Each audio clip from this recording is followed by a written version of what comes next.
गंगातरंगरमणीय जटाकलापं गौरी निरंतर विभूषित वामभागम् नारायणः प्रियमनङ्गमदापहारं वाराणसीपुरपतिं भज विश्वनाथम्।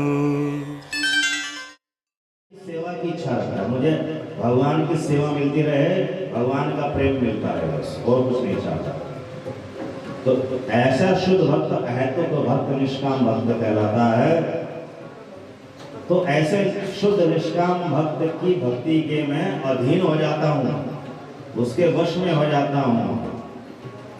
मैं भक्तों का दास भक्त मेरे मुकुटमणि, मैं भक्तों का दास भक्त मेरे मुकुटमणि, मैं भक्तों का दास भक्त मेरे मुकुटमणि, मैं भक्तों का दास भक्त मेरे मुकुटमणि। भगवान अपने मुकुट के ऊपर मणि के समान मानते हैं अपने शुद्ध भक्तों को। होता है दुर्वासा जी, अगर आप अपनी रक्षा चाहते हो तो जिन अम्बरीश के चरणों में आपने अपराध किया है उन्हीं से जाकर के क्षमा याचना करो, तब मेरा सुदर्शन चक्र शांत होगा। तो वैकुंठ से वापस भेज दिया, लौटा दिया दुर्वासा को भगवान नारायण ने, और अम्बरीश के चरण पकड़े जाकर के अम्बरीश ने फिर सुदर्शन चक्र से निवेदन किया, सुदर्शन चक्र अदृश्य हो गया। अब दुर्वासा जी कहते हैं, मैं तो सोचता था कि योग मार्ग से बड़ा कोई मार्ग नहीं है, क्योंकि इसमें सिद्धियां मिलती हैं, शक्तियां मिलती हैं। मैं तो भक्ति मार्ग को अज्ञानियों का मार्ग समझता था, ग्रस्तों का मार्ग समझता था, किंतु आज मैंने जीवन में पहली बार देखा है कि भक्ति मार्ग से बड़ा न कोई ज्ञान मार्ग है, न कर्म मार्ग है, न योग मार्ग। क्योंकि मैं स्वयं शिवांश हूँ, शिवजी का अंश हूँ, रुद्रांश हूँ, अष्ट सिद्धियों का स्वामी हूँ, किंतु न मैं स्वयं अपने बल से नारायण के अस्त्र से रक्षा कर पाया और न मेरे अंशी शिव ही मेरी रक्षा कर पाए। नारायण ने और अस्त्र धारण किया तुम्हारी भक्ति के कारण। इसलिए आज से मैं समझ गया कि भक्ति ही भगवान को प्रसन्न करने का सर्वश्रेष्ठ उपाय है, न कर्म, न ज्ञान, न ध्यान। अतः मैं आज से योग मार्ग को तिलांजलि देता हूँ और भक्ति मार्ग में लग जाता हूँ। हरे कृष्ण कृष्ण कृष्ण हरे हरे, हरे राम राम राम हरे हरे। अब आते हैं हम दशम स्कंद में। दशम स्कंद श्री कृष्ण का स्कंद है। वैसे तो सभी स्कंद श्री कृष्ण के हैं, किंतु दशम स्कंद में श्री कृष्ण की लीलाएं हैं। और श्री शौनक ऋषि ने श्री सूत जी से प्रश्न किया था आरंभ में कि श्री कृष्ण के अवतार का प्रयोजन क्या है और श्री कृष्ण के कौन कौन से अवतार हुए और उन अवतारों में उन्होंने कौन कौन से कार्यकलाप किए, कौन कौन सी लीलाएं करी। तो वैसे तो सभी स्कंदों में भगवान के अवतारों का उल्लेख है, किंतु दशम स्कंद में विशेष रूप से श्री कृष्ण अवतार का उल्लेख है।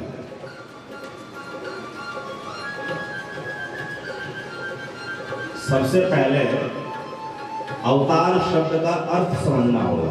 जैसे आपने भगवान शब्द का अर्थ समझा, परम ब्रह्म शब्द का अर्थ समझा, कृष्ण शब्द का अर्थ समझा, ऐसे ही अवतार शब्द का भी अर्थ समझना होगा। अवतार शब्द के दो अर्थ प्रचलित हैं। अवतार शब्द का सामान्य अर्थ है अंश। अवतार शब्द का सामान्य अर्थ है अंश, और अवतार शब्द का विशिष्ट अर्थ है अवतरण। अवतरण का अर्थ होता है ऊपर से नीचे उतरना। जैसे गंगा जी जब स्वर्ग से पृथ्वी पर आई तो उसके लिए शब्द का प्रयोग किया गया गंगा अवतरण, अर्थात गंगा जी ऊपर से नीचे उतरी। तो ऊपर से नीचे उतरना ये अवतार का विशिष्ट अर्थ है जो प्रचलित नहीं है। और अवतार शब्द का जो सामान्य अर्थ है जो प्रचलित है वो है अंश होना। तो इसलिए जब अवतार शब्द का सामान्य अर्थ लिया जाता है तो उसका अर्थ होता है विष्णु के अंश, विष्णु के अंश। तो जितने भी अवतार हैं उनको विष्णु के अंश माना जाता है, क्योंकि अवतार का अर्थ अंश होता है। किंतु अवतार शब्द का जब विशिष्ट अर्थ लिया जाता है तो उसका अर्थ होता है अवतरण करना, उतरना, परम धाम से इस धरती पर उतरना, कृष्ण लोक से भूलोक पर उतरना, कृष्ण अवतरण। साकेत लोक से भूलोक पर उतरना, राम अवतरण। नरसिंह लोक से भूलोक पर उतरना, नरसिंह अवतरण। वामन लोक से वामन भगवान का भूलोक पर उतरना, वामन अवतरण। वाराह लोक से वाराह भगवान का भूलोक पर उतरना, वाराह अवतरण। कूर्म लोक से कूर्म भगवान का भूलोक पर उतरना, कूर्म अवतरण।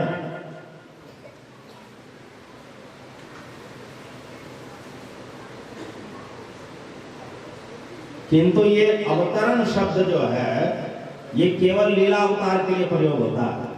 सब अवतारों के लिए अवतरण शब्द का प्रयोग नहीं होता।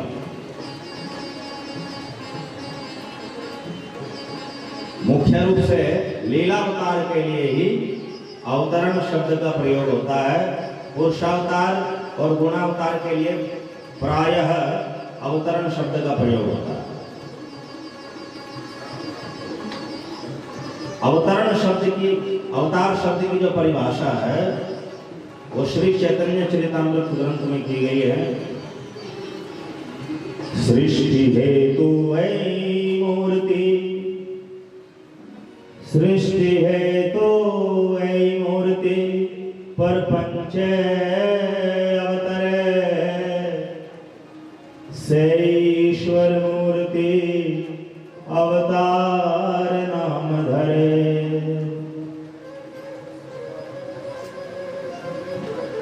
सृष्टि हेतु ऐ मूर्ति प्रपंच अवतरे, से ईश्वर मूर्ति अवतार नाम धरे। ध्यान दीजिए, भगवान की जो मूर्ति है, भगवान की जो साकार रूप है परम धाम में अपने लोक में है। सब मुख्य मुख्य लीला अवतारों के परम धाम में अपने अपने लोक हैं पहले से। तो जब अवतार के लोक से अवतार का रूप धरती पर अवतरित होता है किसी विशेष उद्देश्य के लिए तो उसे अवतार कहते हैं, अवतार नाम धरे। सृष्टि है तो ऐ मूर्ति परपंचे अवतरे, से ईश्वर मूर्ति अवतार नाम धरे। मायातीते परव्यों में सवार अवस्थान, विश्व अवतरे धरे अवतार नाम। मायातीते परव्यों में, माया से पार, एक पर व्योम, दो प्रकार के व्योम यानी आकाश है, एक अपर व्योम और एक पर व्योम। तो अपर व्योम है ब्रह्मांडों में जिसका आदि और अंत है। एक पर व्योम है उसका आदि अंत नहीं है, वो चिन्ह में आकाश है, चिदाकाश भी बोलते हैं। तो उस पर व्योम में भगवान के भिन्न भिन्न लोक हैं।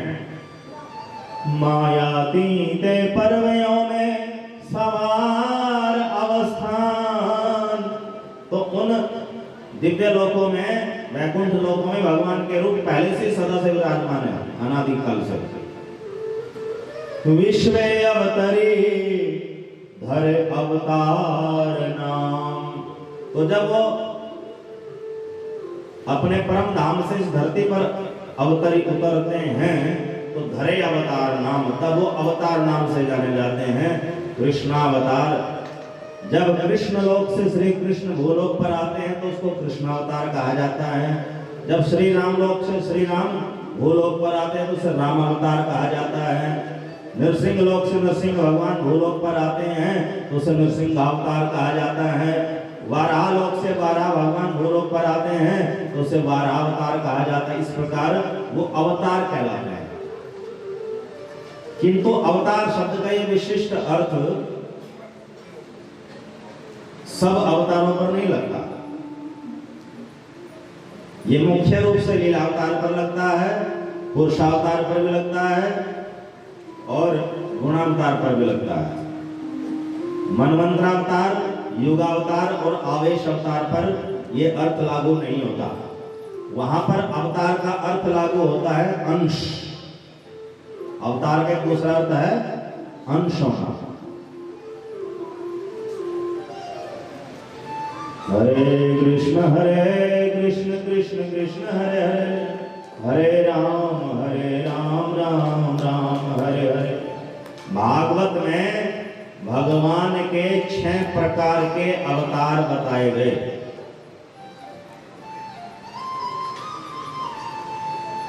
प्रकार 6 हैं, उनकी संख्या तो बहुत है। सबसे पहला अवतार माना गया है पुरुषावतार। पुरुषावतार, पुरुषावतार क्या होता है? परव्योमी जो वैकुंठ लोक है, वैकुंठ लोक के चारों तरफ 4 और वैकुंठ हैं। आवरण वैकुंठ, एक वासुदेव नारायण का, एक संकर्षण नारायण का, एक प्रद्युम्न नारायण का, एक अनिरुद्ध नारायण का। तो ये जो संकर्षण, प्रद्युम्न, अनिरुद्ध नामक नारायण हैं, ये सृष्टि के लिए अवतरित होते हैं अपर व्योम में। तो संकर्षण का अवतार होता है महाविष्णु के रूप में। प्रद्युम्न नारायण का अवतार होता है गर्भोदकशाही विष्णु के रूप में। अनिरुद्ध नारायण का अवतार होता है क्षीरोदकशाही विष्णु के रूप में। तो ये जो 3 विष्णु जो परमात्मा कहलाते हैं, ये संकर्षण, प्रद्युम्न, अनिरुद्ध के ही अवतार हैं। इन्हें पुरुषावतार कहते हैं। तो 3 विष्णु, महाविष्णु, गर्भोदकशाही विष्णु, क्षीरोदकशाही विष्णु, ये पहले अवतार हैं, पुरुषावतार।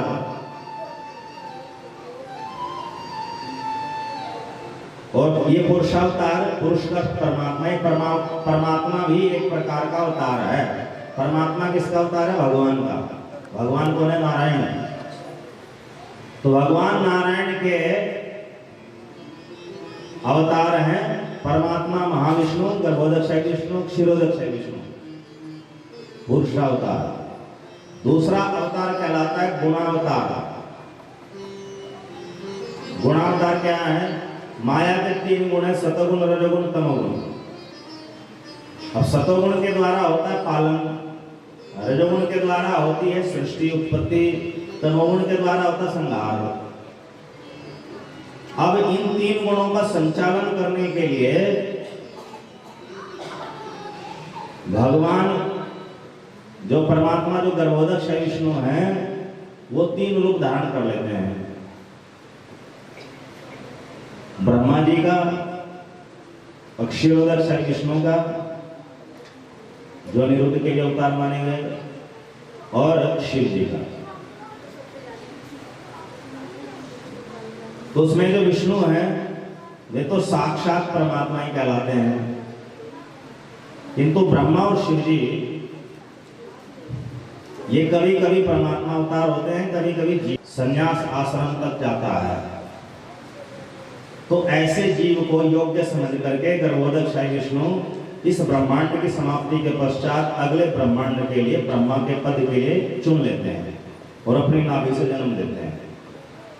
तो इन्हें कहते हैं जीव कोटि ब्रह्मा, जो पूर्व कल्प से कोई योग्य जीव चुना था और जो 100 जन्मों से अधिक वर्णाश्रम धर्म का पालन करता है। तो गर्भोदकशाही विष्णु इस ब्रह्मांड की समाप्ति के पश्चात अगले ब्रह्मांड के लिए उसे रुद्र पद के लिए, शिव पद के लिए चुन लेते हैं। तो शिव जी भी प्रायः जीव कोटि ही होते हैं। किंतु कभी कभी भगवान गर्भोदक श्री विष्णु को ब्रह्मा पद योग्य, शिव पद योग्य कोई जीव नहीं मिल पाते हैं, इतने योग्य नहीं मिल पाए, तो स्वयं गर्भोदक श्री विष्णु ही ब्रह्मा जी का अवतार ले लेते, ब्रह्मा बन जाते हैं।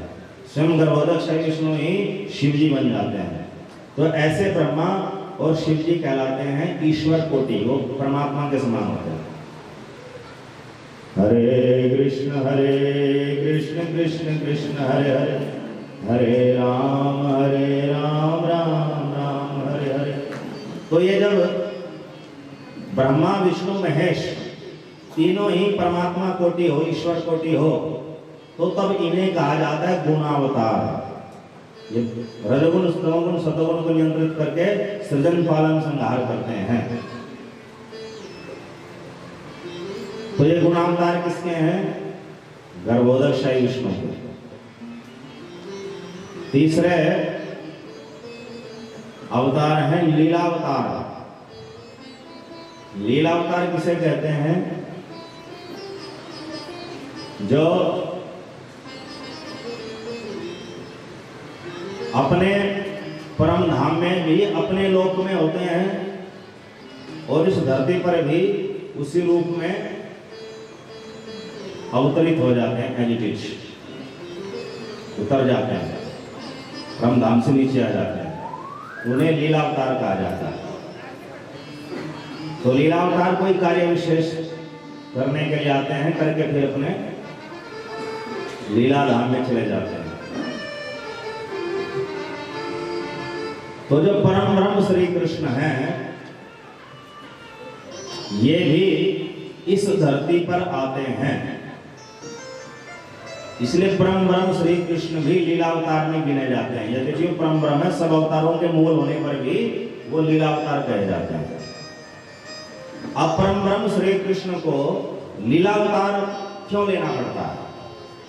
और कोई कई गीता में भगवान ने कहा, चौथे अध्याय के 7वें श्लोक में, यदा यदा हि धर्मस्य ग्लानिर्भवति भारत अभ्युत्थानम धर्मस्य तदात्मानं सृजाम्यहम् परित्राणाय साधूनां विनाशाय च दुष्कृतां धर्म संस्थापनार्थाय संभवामि युगे युगे। कि धर्म की स्थापना के लिए, धर्म का नाश के लिए, दुष्टों का नाश करने के लिए,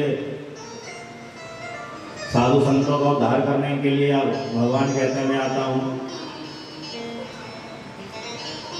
देखिए, ये भगवान के अवतार का मूल कारण नहीं है।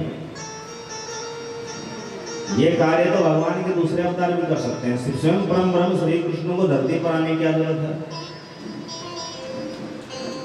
अब यहीं से हम श्री कृष्ण अवतार की भूमिका बना रहे हैं, क्योंकि अब कृष्ण जन्मोत्सव है ना, तो भूमिका बना रहे हैं। परम ब्रह्म परमेश्वर श्री कृष्ण लीलावतार के रूप में क्यों आते हैं? इसके दो कारण हैं, जो गीता में लिखे वो नहीं है। हरे कृष्ण कृष्ण कृष्ण हरे हरे, हरे राम राम राम हरे हरे। श्री कृष्ण है रसिक शेखर। क्या है? रसिक शेखर, अर्थात वे रस का आस्वादन करने वालों में सबसे ऊपर है।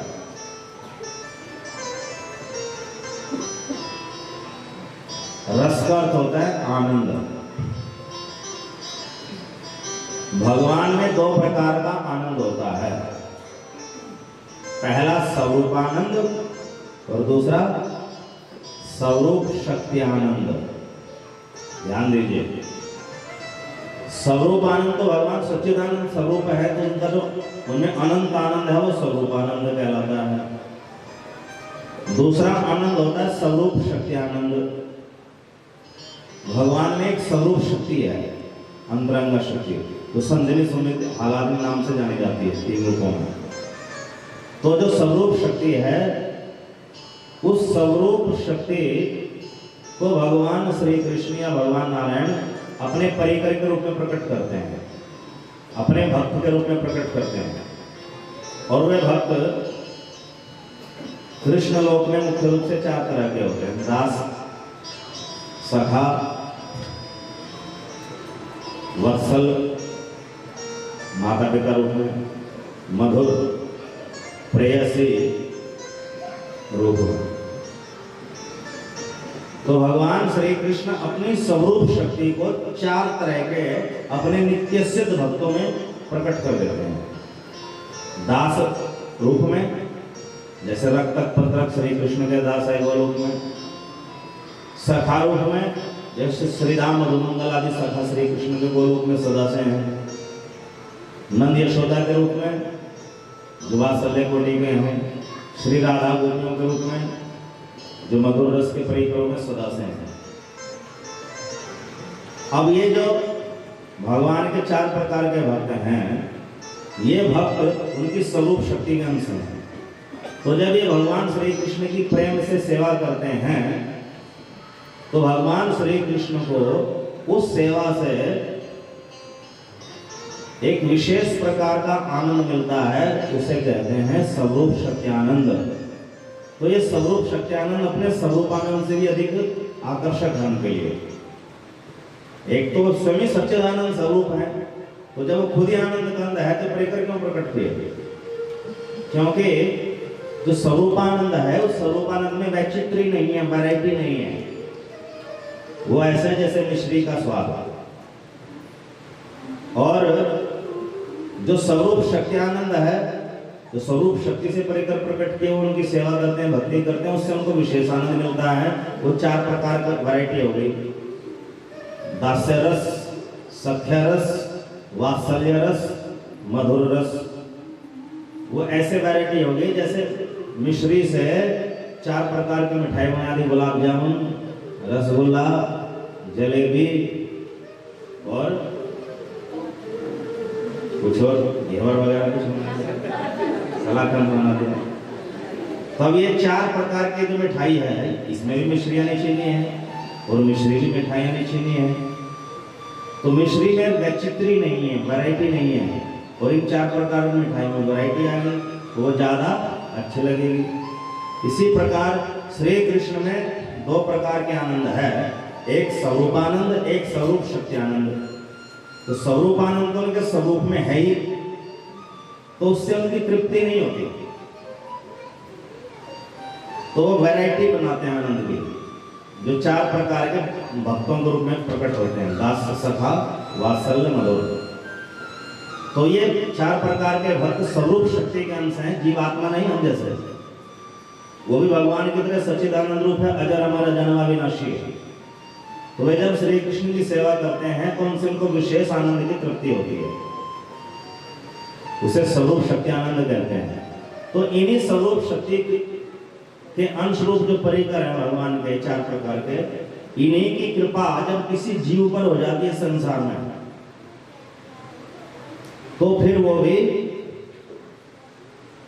उन्हीं के परम धाम में, लीला में चले जाते हैं, और फिर वो भी भगवान की प्रेम भक्ति करने लगते हैं। भगवान को उनकी भक्ति से भी फिर और आनंद मिलता है, और भक्तों को भी आनंद मिलता है, भगवान को भी आनंद मिलता है। तो इससे रसों का आदान प्रदान होता है, रस का, आनंद का आदान प्रदान होता है। तो क्योंकि आनंद प्राप्त करने वालों में श्री कृष्ण सर्वोच्च हैं, तो इनको कहते हैं रसिक शेखर। तो रसिक शेखर श्री कृष्ण गोलोक धाम में अपने 4 प्रकार के परिकरों के साथ रहते हैं पहले से ही, किंतु उससे भी उनकी संतुष्टि नहीं हुई, तृप्ति नहीं हुई। तो उसमें और भी अलग प्रकार की वैरायटी बनाना चाहते हैं। क्या कि गोलोक धाम में जो नंद यशोदा हैं, वो उनके वात्सल्य भक्त हैं, वात्सल्य भाव के भक्त हैं, और श्री कृष्ण उनके पुत्र हैं, किंतु पुत्र वो नित्य किशोर है। गोलोक में श्री कृष्ण कभी बच्चे नहीं होते, बालक नहीं बनते, वो वहां पर किशोरावस्था में नित्य किशोर, नित्यम यौवनम च, नित्य नौजवान रहते हैं, कभी बूढ़े नहीं होते, कभी बालक नहीं होते। तो अब श्री कृष्ण में इच्छा जागृत होती है कि मैं एक बालक बनूं, ताकि नंद यशोदा मुझे और अधिक वात्सल्य भाव का प्रेम कर सके, और मैं उनको और अधिक उनका प्रेम पा सकूं। तो गोलोक में तो संभव है नहीं कि मैं बालक बन जाऊं। वहां तो मैं परमेश्वर रूप में हूं, भगवान रूप में हूं, तो क्यों ना मैं धरती पर जाऊं और धरती पर पहले नंद यशोदा को भेजूं, फिर इनका जो है बालक बनूं, बालक बनने का अभिनय करूं, नाटक करूं। बोलो हरे कृष्ण। और इस प्रकार जो है वात्सल्य भक्ति रस और अधिक प्रगाढ़ अवस्था में, पूर्ण अवस्था में धरती पर मिलेगा, गोलोक में नहीं मिलेगा। एक युवा पुत्र को उसके माता पिता अपनी प्रगाढ़ता से प्रेम नहीं कर पाते जितने कि जब वो बालक होता उससे प्रेम कर पाते हैं। तो ऐसे भगवान श्री कृष्ण वात्सल्य रस को और अधिक पाना चाह रहे थे, इसलिए धरती पर उन्होंने बालक बनने की भूमिका रची। तो यही उनके लिए अवतार का पहला कारण बनता है। दूसरा रस है गोलोक में मधुर भक्ति रस। तो मधुर भक्ति रस क्या है कि वहां पर राधा रानी श्री कृष्ण की नित्य प्रेयसी है, नित्य पत्नी है। जैसे नारायण की लक्ष्मी होती है, श्री राम जी की सीता जी होती है पत्नी रूप में, वैसे राधा जी भी गोलोक में श्री कृष्ण की नित्य सिद्ध पत्नी है। उनमें सबकिया भाव है, पति पत्नी का जो भाव है उसको कहते हैं सबकिया। तो वहां गोलोक में राधा कृष्ण के बीच में कोई वियोग नहीं है। नंबर 1, बिना वियोग के मधुर रस का जो प्रेम है वो पराकाष्ठा तक, चरम सीमा तक नहीं पहुंच सकता। तो वहां तो संयोग अवस्था में है। तो श्री कृष्ण चाहते हैं कि राधा रानी के साथ मेरा वियोग हो। अब वियोग गोलोक में तो संभव नहीं है, धरती पर ही संभव है। तो इसलिए धरती पर अवतार लेने का निर्णय किया वियोग लेने के लिए। किंतु वियोग के साथ साथ उन्होंने स्वकीय का परकीय भाव में आस्वादन करने की इच्छा करी। परकीय भाव का अर्थ होता है परकीय। इस संसार में 2 प्रकार के संबंध है। एक पति पत्नी का संबंध, उसको कहते हैं स्वकीय संबंध, और एक प्रेमी प्रेमिका का संबंध उसे कहते हैं परकीय संबंध। तो प्रेमी प्रेमिका का जो संबंध है वो शास्त्रों के हिसाब से पापमय माना गया, घृणित माना गया। किंतु एक है स्वकीय रस और परकीय रस, स्वकीय भाव और परकीय भाव। ये भाव केवल भगवान ही ग्रहण कर सकते हैं, मनुष्य नहीं ग्रहण कर सकता। गोलोक में राधा कृष्ण जो पति पत्नी है, तो पति पत्नी का जो भाव है वो साधारण स्त्री पुरुषों जैसा नहीं है। क्योंकि साधारण स्त्री पुरुष में तो काम वासना होती है, भगवान में तो काम है ही नहीं, काम क्रोध लोभ मोह मत्सर है ही नहीं। यहाँ पर तो विवाह करे जाते हैं सबके, तब मान्यता मिलती है समाज में। वहां पर कोई विवाह जैसी कोई बात ही नहीं है। गोलोक में तो नित्य सिद्ध पति पत्नी है राधा कृष्ण, तो उसको कहेंगे परकीय भाव, उसको कहेंगे स्वकीय भाव। और धरती पर पति पत्नी कहलाते हैं स्वकीय संबंध। अब भगवान श्री कृष्ण चाहते हैं कि ये राधा जो मेरी नित्य सिद्ध पत्नी है, ये धरती पर जाकर के भूल जाए कि मैं श्री कृष्ण की पत्नी हूं, और मैं भी भूल जाऊं कि मैं इसका पति हूं। तो प्रेमी प्रेमिका की भांति हम दोनों ब्रज के कुंजों में निकुंजों में छुप छुप करके मिला करेंगे, परकीय रस का आस्वादन करेंगे। तो यद्यपि परकीय संबंध को इस संसार में पापमय माना गया है, किंतु श्री कृष्ण के लिए पापमय नहीं है, क्योंकि राधा जी उन्हीं की पत्नी है, उन्हीं की शक्ति है। तो अपनी ही पत्नी अपनी शक्ति के साथ श्री कृष्ण प्रेमी प्रेमिका का जैसा परकीय रस आस्वादन करना चाहते हैं, तो श्री कृष्ण के संदर्भ में पाप नहीं है। तो भगवान श्री कृष्ण के धरती पर अवतार लेने का दूसरा कारण क्या है? राधा जी के साथ वियोग और परकीय रस का आस्वादन करना चाहते थे, जो गोलोक में संभव नहीं है।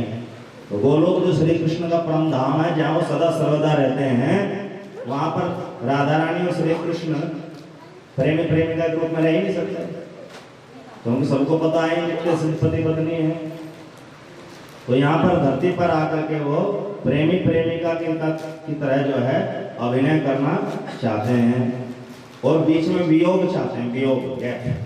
इसलिए श्री कृष्ण जो राधा जी को छोड़ करके द्वारका चले गए थे, ताकि जो उनका प्रेम है वो प्रेम चरम सीमा तक पहुंच सके। हरे कृष्ण कृष्ण कृष्ण हरे हरे, हरे राम राम राम हरे हरे। तो इन दो कारणों से प्रेरित होकर श्री कृष्ण धरती पर लीला अवतार का निश्चय करते हैं। यदि वो परम ब्रह्म है, परमेश्वर है, किंतु परकीय रस का आस्वादन करने के लिए राधा जी के साथ वात्सल्य भक्ति रस का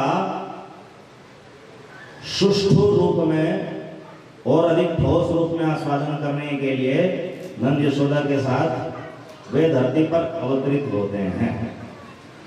तो श्री कृष्ण के अवतार का मुख्य कारण है। रही बात राक्षसों को मारना, धर्म की स्थापना करना, ये सब तो दूसरे अवतार भी जो भगवान के अंश हैं वो भी कर सकते हैं।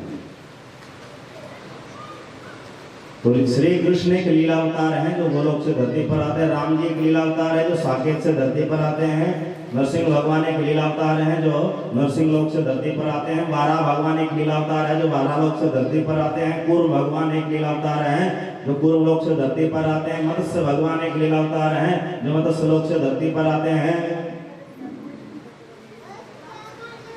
तो ये विष्णु जी के अंश नहीं है, ये अपने लोक से स्वयं आए हैं। हरे कृष्ण कृष्ण कृष्ण हरे हरे, हरे राम राम राम हरे हरे। चौथे प्रकार का अवतार होता है मनवंतरावतार। 71 चतुर्युग में एक बार एक अवतार होता है, उसे मनवंतरावतार कहते हैं। ब्रह्मा जी के एक दिन को एक कल्प कहते हैं। एक कल्प में 14 मनवंतर होते हैं, इसलिए एक कल्प में लीला अवतार तो एक आता है, किंतु मनवंतरावतार 14 आते हैं।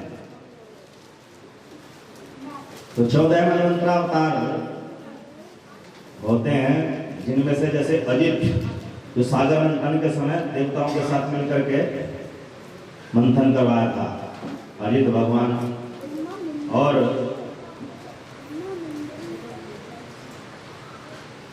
हरि भगवान जिन्होंने गजेंद्र की रक्षा करी थी, वो भी मनवंतरावतार थे। ऐसे 14 अवतार हैं।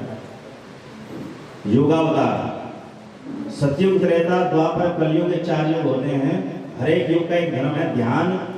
सतयुग का धर्म ध्यान, त्रेता का यज्ञ, द्वापर का पूजा, कलयुग का संकीर्तन कीर्तन। तो इन 4 प्रकार के युग धर्मों की शिक्षा देने के लिए भगवान विष्णु ही युगावतार बनते हैं, युग धर्म सिखाने के लिए। तो हर एक युग में एक युगावतार होता है। और जो मनवंतर अवतार हैं ये भी भगवान विष्णु के हैं, परमात्मा विष्णु के हैं। छठे प्रकार के अवतार होते हैं आवेशावतार।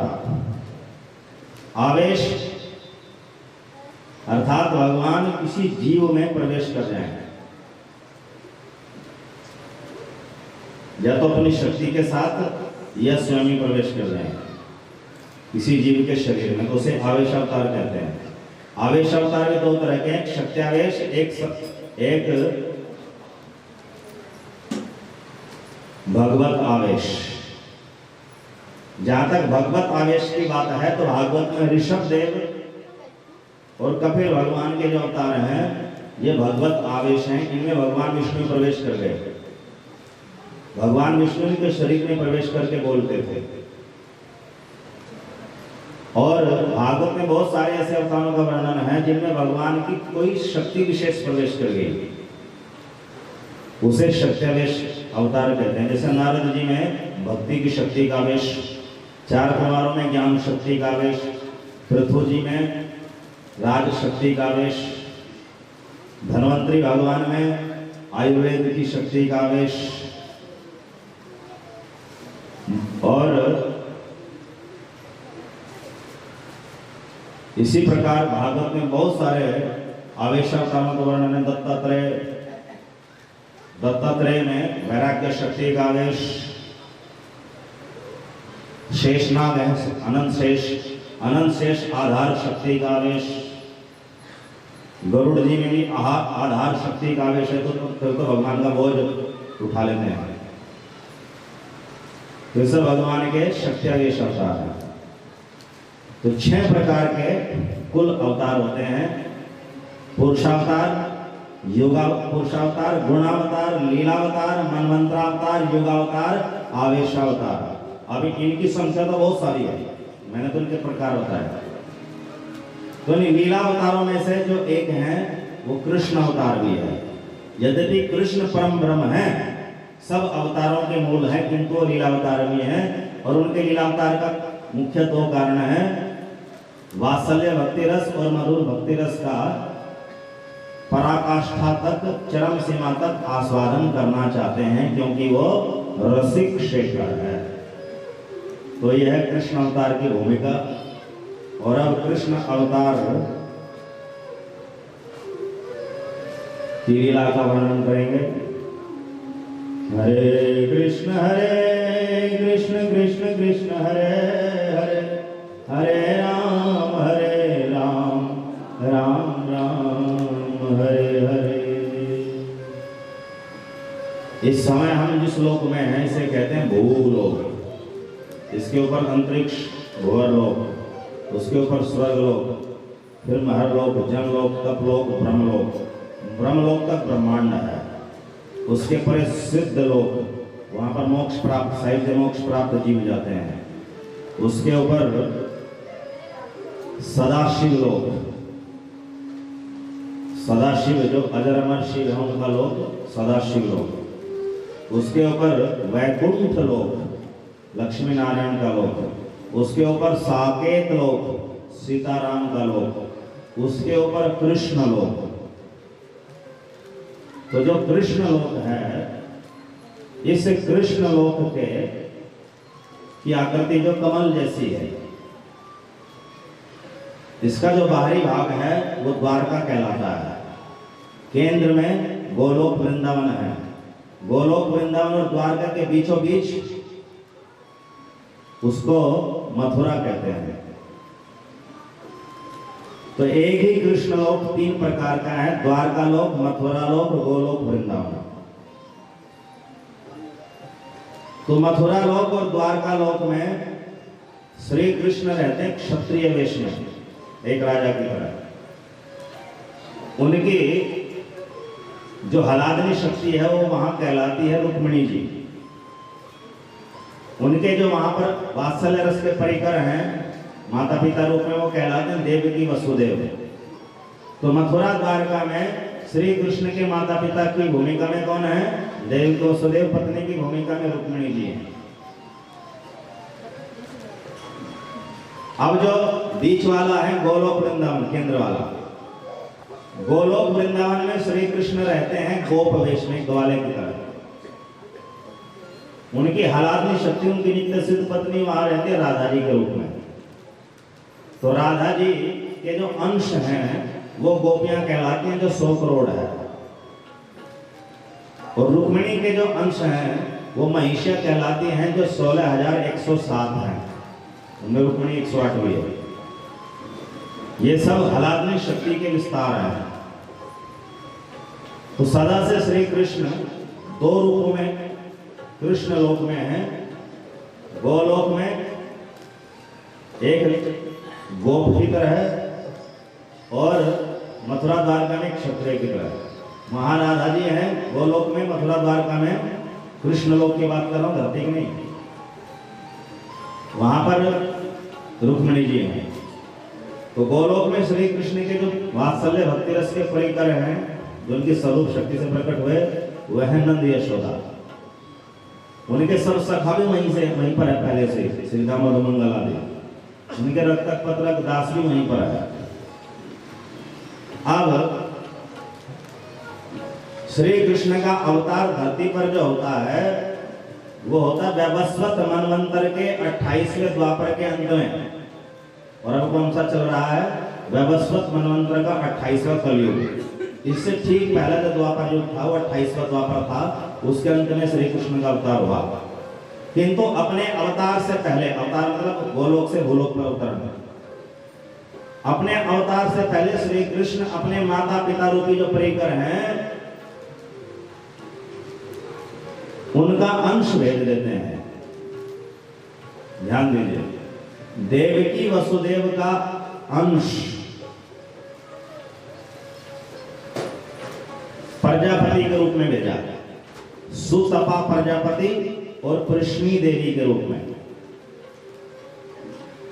नंद यशोदा का अंश वसु देवता के रूप में भेजा, द्रोण और धरा।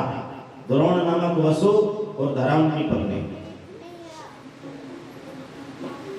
और ये मनवंतर के आरंभ में ही इनका जन्म हो गया देवताओं के रूप में। तो एक अंश किसके थे? देवकी वसुदेव और देवकी वसुदेव के सुतपा प्रजापति और कृष्णी देवी, नंद यशोदा के द्रोण और धरा वसु। अब जब 28वां द्वापर आया तो श्री कृष्ण अवतार से कुछ वर्ष पहले, 50 वर्ष पहले, नंद यशोदा का जो है 50 वर्ष पहले हो गया, देवकी वसुदेव का 30-35 वर्ष पहले हो गया श्री कृष्ण के अवतार से। तो जो गोलोक के नंद यशोदा हैं उनका धरती के महावन में प्राकट्य हुआ। भगवान के परिकरों का भी प्राकट्य होता, जन्म नहीं होता मां के पेट से। तो उनका प्राकट्य हुआ, अवतरण हुआ, और उनमें नंद यशोदा में जो उनका अंश था पहले से द्रोणधरा, वो भी प्रवेश कर गए, अंशी में अंश प्रवेश कर गए। देवकी वसुदेव में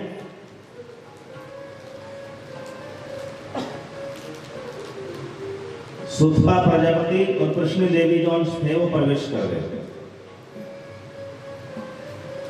तो देवकी वसुदेव मथुरा में रहते थे, नंद यशोदा गोकुल महावन में।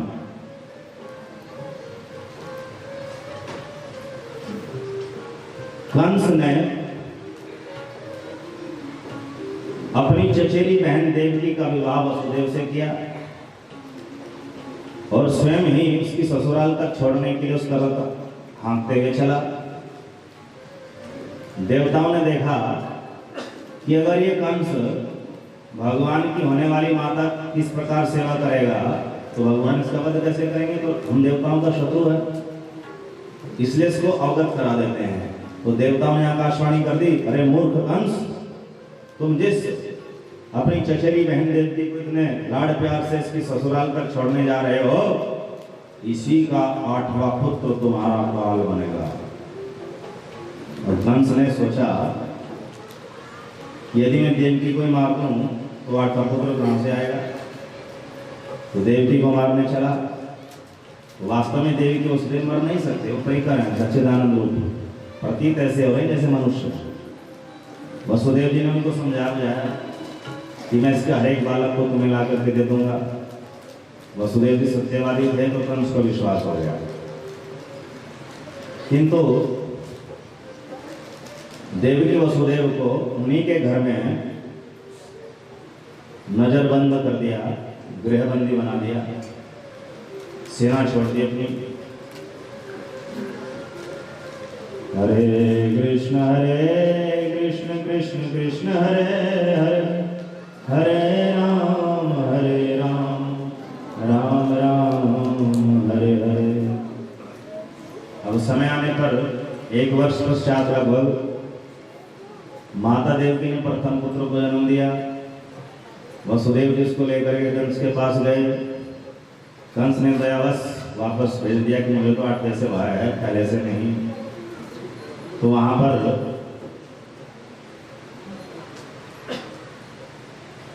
कंस के अनुचरों ने वसुदेव जी को दुष्प्रेरित कर दिया कि आकाशवाणी के अनुसार विष्णु तुम्हारा वध करेंगे और वो देवकी के 8वें पुत्र बनेंगे। अब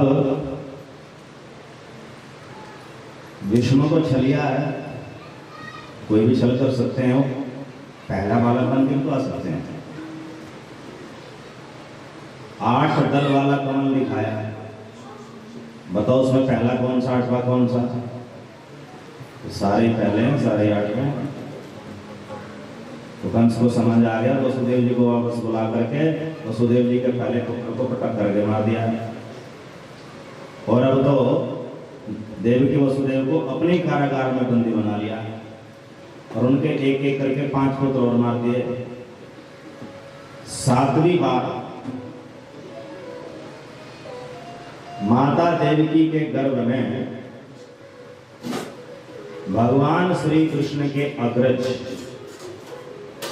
बलराम जी एक होकर के आए। गोलोक में बलराम जी हैं और मथुरा द्वारका में बलराम जी, दोनों एक रूप हो गए। एक रूप होकर के माता देवकी के श्वास मार्ग से माता देवकी के गर्भ में चले गए। तत्पश्चात भगवान श्री कृष्ण ने अपनी योग माया नामक शक्ति का आह्वान किया जो गोलोक में रहती है। एक है महामाया जो भगवती दुर्गा कहलाती है और एक है योग माया जो दुर्गा जैसी है किंतु दुर्गा नहीं है, आकार वैसा ही है। वो श्री कृष्ण की लीलाओं में सहयोग किया करती है, वो योग माया कहलाती है। तो योग माया देवी का आह्वान किया है, योग माया तुम मेरे पूर्णांश बलराम को देवकी माता के गर्भ से निकालकर वसुदेव जी की दूसरी पत्नी रोहिणी के गर्भ में जो नंद भवन में रहते हैं गोकुल में, उसके गर्भ में स्थानांतरित कर दो। और ये काम करने के बाद तुम वहीं पर जो नंद जी की पत्नी है यशोदा, उन यशोदा के गर्भ में उनकी पुत्री के रूप में चली जाना। मैं भी तुम्हारा जुड़वा भाई बन करके तुम्हारे साथ ही यशोदा के गर्भ में आने वाला हूं। हरे कृष्ण कृष्ण कृष्ण हरे हरे, हरे राम राम राम हरे हरे। इस प्रकार देवकी के गर्भ से बलराम जी को रोहिणी के गर्भ में भेज दिया गया और मथुरा में हल्ला हो गया कि देवकी का गर्भपात हो गया कंस के भय से। उधर गोकुल में जाकर के बलराम जी का अवतरण हुआ और योग माया यशोदा जी की पुत्री के रूप में उनके गर्भ में प्रवेश कर गई। अब ब्रह्म वैवर्त पुराण के अनुसार, वृद्ध गोत्रीय तंत्र के अनुसार, वृद्धनाट्य पुराण और गर्ग संहिता के अनुसार माता देवकी को गर्भाभास हुआ। 8वीं बार वो गर्भवती नहीं हुई, गर्भाभास, उनका पेट खुला दिया गया जैसे वायु भर गई हो, तो उसको आभासीय गर्भ कहते हैं, वास्तविक गर्भ नहीं था। मथुरा में यही प्रचार था कि देवकी 8वीं बार में गर्भवती हुई, वस्तुतः कोई गर्भ नहीं था, वो आभासीय गर्भ था जो योग माया रचित था। अब कृष्ण लोक में ध्यान दीजिए, कृष्ण लोक में जो गोलोक वृंदावन है, गोलोक वृंदावन के राधानाथ श्री कृष्ण ने ही बालक बनने की इच्छा की थी।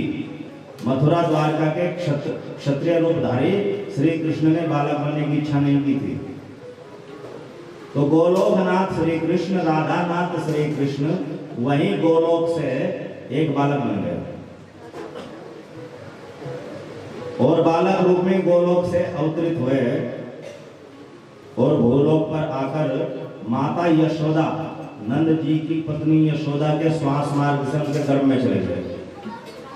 तो गर्भ में पहले से योग माया थी, तो यशोदा के गर्भ में जुड़वा भाई बहन हो गए श्री कृष्ण और योग माया। अब कृष्ण लोक की मथुरा द्वारका में जो श्री कृष्ण है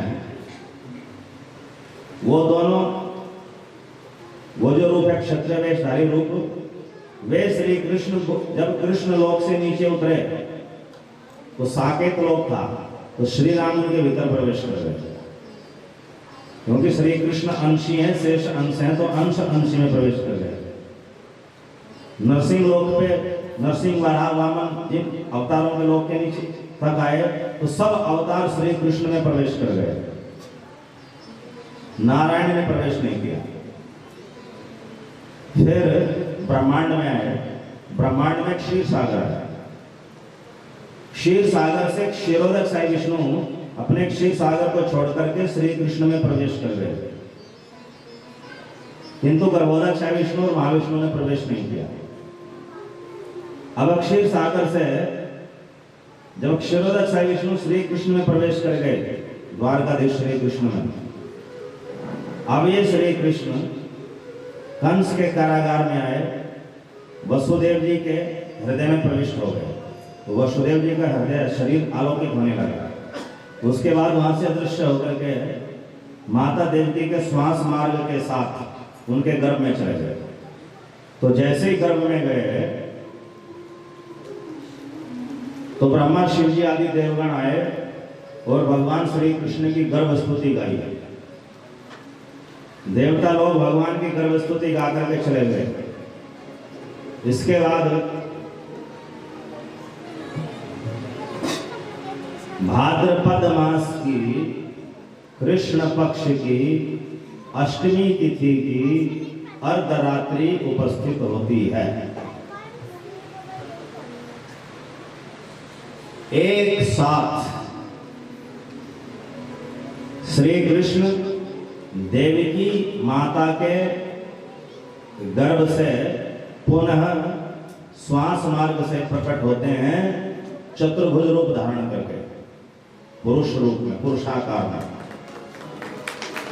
शंख चक्र गदा पद्म धारण किए हुए हैं। उसी समय ठीक गोकुल में पहले श्री कृष्ण एक शिशु आकार में माता यशोदा जी के श्वास मार्ग से प्रकट होते हैं, शिशु रूप में, शिशु आकार में, और साथ उसके बाद योग माया जो है कन्या के रूप में जन्म लेती है, अवतरित होती है। किंतु नंद यशोदा और सभी नंद भवन वासी योग माया प्रभाव से गहन निद्रा में, उनको पता नहीं चला कि शिशु जुड़वा है और उनका जन्म हो गया, उनको पता नहीं चला योग माया प्रभाव से। तो एक साथ श्री कृष्ण दो रूपों में प्रकट हुए, यशोदा नंदन रूप में भी और देवकी नंदन रूप में हुए। अब देवकी नंदन रूप में वो पुरुषाकार में हुए, चतुर्भुज रूप में। तो ये चतुर्भुज रूप कौन सा है? ये विष्णु जी का नहीं है, विष्णु तो उनके भीतर है। वे द्वारकाधीश श्री कृष्ण हैं जो कभी कभी चतुर्भुज बन जाते हैं, प्रायः द्विभुज रहते हैं। उस चतुर्भुज रूप में दर्शन दिए देवकी वसुदेव को, उनका पूर्व जन्म याद दिलाया कि आप सुप्पा प्रजापति कृष्णी देवी थे, आपने मेरे जैसा पुत्र मांगा था, तो मैं आपका पुत्र रूप में आ गया हूं। माता देवी को वसुदेव ने कहा, आप पुत्र रूप में तो नहीं आए, आप तो पिता जैसे लग रहे हैं। अब भगवान वहां पर शंख चक्र गदा पद्म धारण किए हुए हैं। कोई माँ के पेट से कोई शंख चक्र गदा पद्म धारण किए निकल सकता है, और वो पीताम्बरधारी वस्त्र पहने हुए, कौस्तुभ मणि लगी हुई है, सिर पर मुकुट है। तो जन्म थोड़े ही ये प्राकट्य है, अपीयरेंस है, प्राकट्य है। तो श्री कृष्ण का, द्वारकाधीश श्री कृष्ण का प्राकट्य देवकी माता के गर्भ से हुआ, और गोलोकनाथ श्री कृष्ण का प्राकट्य यशोदा माता के गर्भ से हुआ। अब जिस समय देवकी माता ने मथुरा के कारागार में प्रार्थना करी कि आप हमारे पुत्र बन जाओ ना, शिशु बन जाओ, आप तो पिता की तरह आए, तो उसी समय गोकुल से जो बाल शिशु श्री कृष्ण हैं वो अंतर्ध्यान हो गए, अदृश्य हो गए, और कंस की कारागृह में, प्रसूति गृह में अचानक से प्रकट हुए, और जो चतुर्भुज द्वारकाधीश श्री कृष्ण थे वो अचानक से उन शिशु रूप श्री कृष्ण में प्रवेश कर गए। तो वहां पर देवी की वसुदेव को केवल बाल श्री कृष्ण दिखाई दिए और ऐसा लगा कि चतुर्भुज भगवान जो है शिशु बन गए। तो वास्तव में मथुरा द्वारका के श्री कृष्ण जो चतुर्भुज थे, वो गोलोकनाथ श्री कृष्ण जो शिशु रूप में थे द्विभुज, उनके भीतर प्रवेश कर गए। तो दो श्री कृष्ण रूप जो कृष्णलोक में रहते हैं वो मथुरा की कारागार में एक हो गए। और देवी की वसुदेव को पता नहीं चला कि ये शिशु जो है यशोदा का पुत्र है और मेरा पुत्र इनके भीतर प्रवेश कर गया। उनको ये पता नहीं चला, उनको क्या लगा कि मेरा पुत्र जो चतुर्भुज है वो शिशु बन गया छोटा। अब ये दोनों कृष्ण रूप 44 वर्ष की आयु में फिर से अलग अलग हो जाएंगे। ये लीला सुनाएंगे आपको छठे दिन की कथा में। किंतु अब ये रहस्य है, रहस्य ही रहेगा। सबको यही पता है कि ये देवकी के पुत्र हैं। और वसुदेव जी उन अपने पुत्र को लेकर के यमुना पार करके नंद भवन में जाते हैं, तो अपना पुत्र यशोदा के पास लिटा देते हैं, जो वास्तव में यशोदा का ही पुत्र है। यशोदा इस बात को नहीं जानती। यह रहस्य छठे दिन की कथा में योग माया के द्वारा उद्घाटित किया जाएगा। अब योग माया कन्या को, जिनका नाम बाद में होता है एकानंशा, तो एकानंशा को लेकर के वसुदेव जी वापस कारागार में आ जाते हैं। कंस को जब ज्ञात होता है कि देवकी ने पुत्र को नहीं पुत्री को जन्म दिया, तो भी वो उसको क्षमा नहीं करते, उसके पैर पकड़ करके पटकना चाहते हैं। तो अंतरिक्ष में जाकर के अष्टभुजा योग माया रूप धारण कर लेते, बिल्कुल भगवती दुर्गा जैसा। और योग माया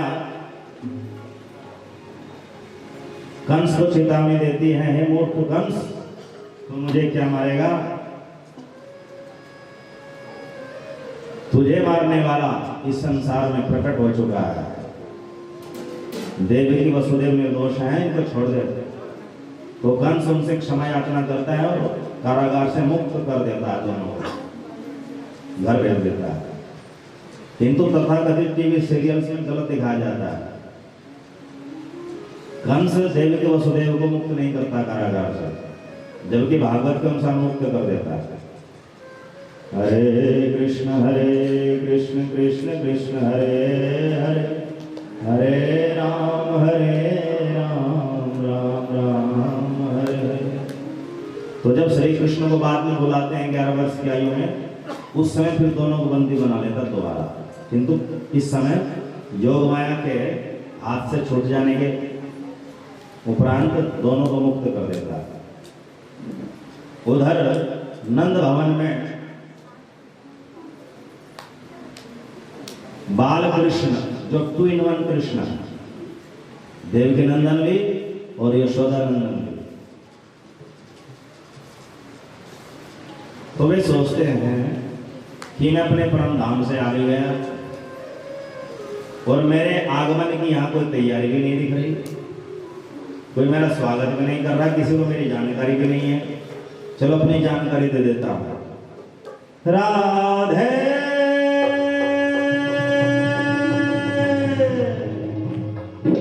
तो जो पहला शब्द उच्चारण करते किलकारी मारते हैं, राधा नाम उच्चारण करते हैं। अब उस किलकारी को सुनते यशोदा जी नंद बाबा सब जाग गए। धाय को बुलाया गया, धाय थोड़ी थोड़ी आई प्रसूति गृह में, जैसे कि वापस भौचक्की होकर के वापस आ गई। नंद बाबा ने कहा क्या हुआ? कुछ नहीं, सब सकुशल तो है ना प्रसूति गृह में? हाँ हाँ सकुशल है। फिर बोलते क्यों नहीं? तो तभी पूर्णमासी देवी आती हैं, जो वृद्धा ब्राह्मणी के रूप में रहती है, नारद जी की शिष्या है, संदीप्ति मुनि की माता है, मधुमंगल की दादी है। अरे नंद, ये धाय बेचारी क्या बताएगी? ये तो तुम्हारे लला को देख करके अचंभित हो गई। अचंभित इसलिए हुई क्योंकि ये अपना औजार लेकर के नाल छेदन करने के लिए गई थी। अब इसको बालक की नाल मिली ही नहीं, अब नाल मिलती कैसे, क्योंकि भगवान तो सच्चिदानंद रूप है, हनुमान का शरीर थोड़ा ही है कि नाल मिलेगी। नाल मिली ही नहीं, इसलिए अचंभित है। इसको लगा कि ये बालक तो जैसे कहीं ऊपर आकाश से आया हो, इसलिए ये अचंभित हो गई है। हे नंद, मैंने तुम्हें कहा था ना कि भले ही 50 वर्ष की आयु के बाद तुम्हें पुत्र प्राप्ति हो, किंतु तुम्हारा पुत्र बिल्कुल दिव्य होगा, संसार से बिल्कुल भी मेल नहीं खाएगा। तो वही तुम्हारा पुत्र है। हरे कृष्ण कृष्ण कृष्ण हरे हरे, हरे राम राम राम हरे हरे। और नंद बाबा ने पूरे ब्रज मंडल में ढिंढोरा पिटवा दिया और सब गोप गोपियां उपहार लेकर के, कोई मक्खन, कोई मिश्री, कोई फूल के गुलदस्ते ले करके नंद भवन की ओर चल रहे हैं। यशोदा मैया ने बाल कृष्ण को सुंदर सुंदर पीतांबर धारण करा करके पालने में लिटाया है और पालने में सभी गोपी ग्वाल आकर के लाइनें लगा करके, कतार लगा करके दर्शन कर रहे हैं। दर्शन करके फिर जाकर के दूसरे गोप गोपियों को भी बता रहे हैं, और दूसरे गोप गोपी जो नहीं गए अब तक नंद भवन कन्हैया का दर्शन करने के लिए, उनको भी कहते हैं चलो देख आवे नंद घर लाला हुआ, चलो देख आवे नंद घर लाला हुआ, चलो देख आवे नंद घर लाला हुआ, चलो देख आवे नंद घर लाला हुआ। ओ नंद बाबा के घर का उजाला हुआ, नंद बाबा के घर का उजाला हुआ, नंद बाबा के घर का उजाला हुआ, नंद बाबा के घर का उजाला हुआ। चलो देख आवे नंद घर लाला हुआ, चलो देख आवे नंद घर लाला हुआ, नंद बाबा के घर का उजाला हुआ, नंद बाबा के घर का उजाला हुआ। द्रोण और धरावसु अब जब 28वां द्वापर आया तो श्री कृष्ण अवतार से कुछ वर्ष पहले, 50 वर्ष पहले, नंद यशोदा का जो है 50 वर्ष पहले हो गया, देवकी वसुदेव का 30-35 वर्ष पहले हो गया श्री कृष्ण के अवतार से। तो जो गोलोक के नंद यशोदा हैं, उनका धरती के महावन में प्राकट्य हुआ। भगवान के परिकरों का भी प्राकट्य होता है, जन्म नहीं होता मां के पेट से। तो उनका प्राकट्य हुआ, अवतरण हुआ, और उनमें नंद यशोदा में जो उनका अंश था पहले से द्रोणधरा, वो भी प्रवेश कर गए, अंशी में अंश प्रवेश कर गए। देवकी वसुदेव में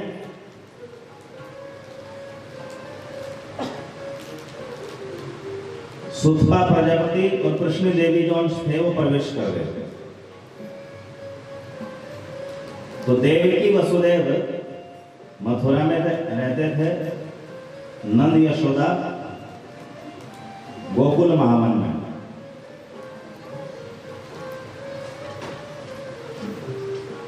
कंस ने अपनी चचेरी बहन देवकी का विवाह वसुदेव से किया और स्वयं ही उसकी ससुराल तक छोड़ने के लिए उसका रथ हाँकते हुए चला। देवताओं ने देखा कि अगर ये कंस भगवान की होने वाली माता किस प्रकार सेवा करेगा तो भगवान इसका वध कैसे करेंगे, तो हम देवताओं का शत्रु है, इसलिए इसको अवगत करा देते हैं। तो देवताओं ने आकाशवाणी कर दी, अरे मूर्ख कंस, तुम जिस अपनी चचेरी बहन देवती को इतने लाड़ प्यार से इसकी ससुराल तक छोड़ने जा रहे हो, इसी का 8वां पुत्र तुम्हारा काल बनेगा। और कंस ने सोचा यदि मैं देवकी को मार दूं तो 8वां पुत्र कहां से आएगा, तो देवकी को मारने चला। वास्तव में देवी उस दिन मर नहीं सकते, वो परिकर है, सच्चिदानंद रूप, प्रतीत ऐसे हो रहे जैसे मनुष्य। वसुदेव जी ने उनको समझा बुझाया कि मैं इसके हर एक बालक को तुम्हें ला करके दे दूंगा। वसुदेव जी सत्यवादी थे तो कंस को विश्वास हो गया, किंतु देवकी वसुदेव को उन्हीं के घर में नजरबंद कर दिया, गृहबंदी बना दिया, सेना छोड़ दी अपनी। हरे कृष्ण कृष्ण कृष्ण हरे हरे, हरे राम राम राम हरे हरे। अब समय आने पर 1 वर्ष पश्चात लगभग माता देवकी ने प्रथम पुत्र को जन्म दिया। वसुदेव जी इसको लेकर के कंस के पास गए। कंस ने दयावश वापस भेज दिया कि मुझे तो 8 पैसे भाया है, पहले से नहीं। तो वहां पर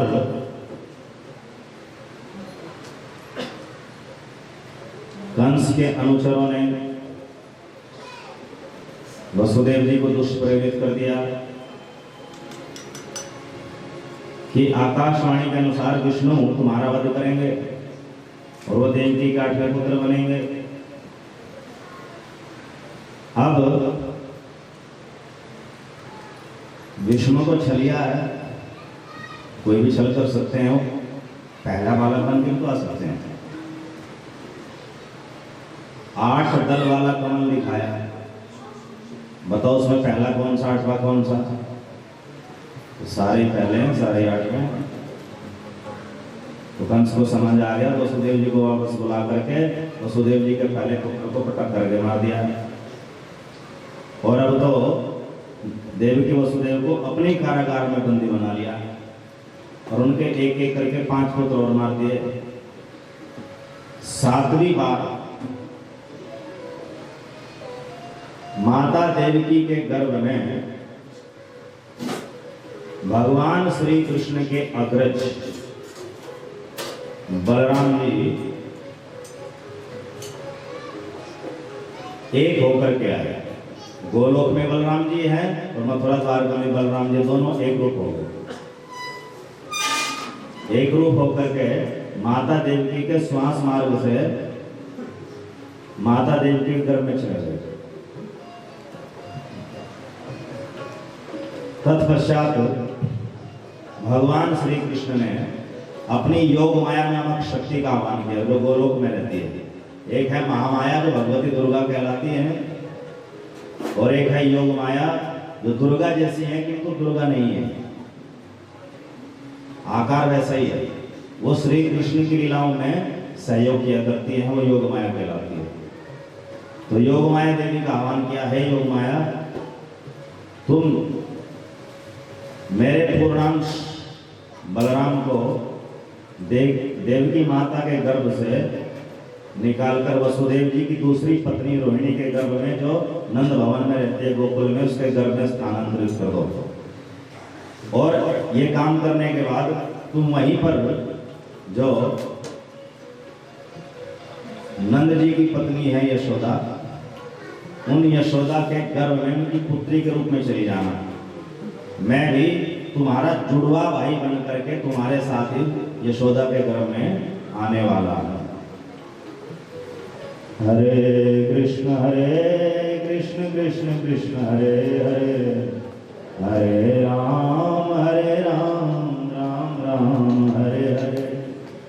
इस प्रकार देवकी के गर्भ से बलराम जी को रोहिणी के गर्भ में भेज दिया गया और मथुरा में हल्ला हो गया कि देवकी का गर्भपात हो गया कंस के भय से। उधर गोकुल में जाकर के बलराम जी का अवतरण हुआ और योग माया यशोदा जी की पुत्री के रूप में उनके गर्भ में प्रवेश कर गई। अब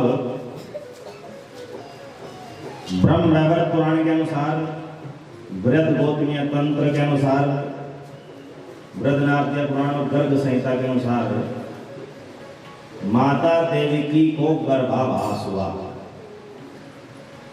8वीं बार वो गर्भवती नहीं हुई, गर्भाभास, उनका पेट खुला दिया गया जैसे वायु बह गई हो। तो उसको आभासीय गर्भ कहते हैं, वास्तविक गर्भ नहीं था। मथुरा में यही प्रचार था कि देवकी 8वीं 12वीं गर्भवती हुई, वस्तुतः कोई गर्भ नहीं था, वो आभासीय गर्भ था जो योग माया रचित था। अब कृष्ण लोक में ध्यान दीजिए, कृष्ण लोक में जो गोलोक वृंदावन है, गोलोक वृंदावन के राधानाथ श्री कृष्ण ने ही बालक बनने की इच्छा की थी। मथुरा द्वारका के क्षत्रिय रूपधारी श्री कृष्ण ने बालक बनने की इच्छा नहीं की थी। तो गोलोकनाथ श्री कृष्ण, राधानाथ श्री कृष्ण वही गोलोक से एक बालक बन गए और बालक रूप में गोलोक से अवतरित हुए और भूलोक पर आकर माता यशोदा, नंद जी की पत्नी यशोदा के श्वास मार्ग से उनके गर्भ में चले गए। तो गर्भ में पहले से योग माया थी, तो यशोदा के गर्भ में जुड़वा भाई बहन हो गए श्री कृष्ण और योग माया। अब कृष्ण लोक की मथुरा द्वारका में जो श्री कृष्ण हैं, वो दोनों, वो जो रूप है क्षत्रिय वेशधारी रूप, वे श्री कृष्ण जब कृष्ण लोक से नीचे उतरे तो साकेत लोक था, तो श्री राम उनके भीतर प्रवेश कर गए। क्योंकि श्री कृष्ण अंशी हैं, शेष अंश हैं, तो अंश अंशी में प्रवेश कर गए। नरसिंह लोक पे नरसिंह, वराह, वामन जिन अवतारों के लोक के नीचे तक आए तो सब अवतार श्री कृष्ण में प्रवेश कर गए, नारायण ने प्रवेश नहीं किया। फिर ब्रह्मांड में आए, ब्रह्मांड में क्षीर सागर है, क्षीर सागर से क्षीरोदक साई विष्णु अपने क्षीर सागर को छोड़ करके श्री कृष्ण में प्रवेश कर गए, किंतु गर्भोदक साई विष्णु और महाविष्णु ने प्रवेश नहीं किया। अब क्षीर सागर से जब क्षीरोदक साई विष्णु श्री कृष्ण में प्रवेश कर गए, द्वारकाधीश श्री कृष्ण में, अब ये श्री कृष्ण कंस के कारागार में आए, वसुदेव जी के हृदय में प्रविष्ट हो गए। तो वसुदेव जी का हृदय शरीर आलोकित होने लगा। उसके बाद वहां से अदृश्य होकर के माता देवती के श्वास मार्ग के साथ उनके गर्भ में चले गए। तो जैसे ही गर्भ में गए तो ब्रह्मा, शिव जी आदि देवगण आए और भगवान श्री कृष्ण की गर्भ स्तुति गाई। देवता लोग भगवान की गर्भ स्तुति गा करके चले गए। इसके बाद भाद्रपद मास की कृष्ण पक्ष की अष्टमी तिथि की अर्धरात्रि उपस्थित होती है। एक साथ श्री कृष्ण देवकी माता के गर्भ से पुनः श्वास मार्ग से प्रकट होते हैं, चतुर्भुज रूप धारण करके, पुरुष रूप में, पुरुषाकार में, शंख चक्र गदा पद्म धारण किए हुए हैं। उसी समय ठीक गोकुल में पहले श्री कृष्ण एक शिशु आकार में माता यशोदा जी के श्वास मार्ग से प्रकट होते हैं, शिशु रूप में, शिशु आकार में, और साथ उसके बाद योग माया जो है कन्या के रूप में जन्म लेती है, अवतरित होती है। किंतु नंद यशोदा और सभी नंद भवन वासी योग माया प्रभाव से गहन निद्रा में, उनको पता नहीं चला कि शिशु जुड़वा है और उनका जन्म हो गया, उनको पता नहीं चला योग माया प्रभाव से। तो एक साथ श्री कृष्ण दो रूपों में प्रकट हुए, यशोदा नंदन रूप में भी और देवकी नंदन रूप में हुए। अब देवकी नंदन रूप में वो पुरुषाकार में हुए, चतुर्भुज रूप में। तो ये चतुर्भुज रूप कौन सा है? ये विष्णु जी का नहीं है, विष्णु तो उनके भीतर है। वे द्वारकाधीश श्री कृष्ण हैं जो कभी कभी चतुर्भुज बन जाते हैं, प्रायः द्विभुज रहते हैं। उस चतुर्भुज रूप में दर्शन दिए देवकी वसुदेव को, उनका पूर्व जन्म याद दिलाया कि आप सुप्पा प्रजापति कृष्णी देवी थे, आपने मेरे जैसा पुत्र मांगा था, तो मैं आपका पुत्र रूप में आ गया हूं। माता देवी को वसुदेव ने कहा, आप पुत्र रूप में तो नहीं आए, आप तो पिता जैसे लग रहे हैं।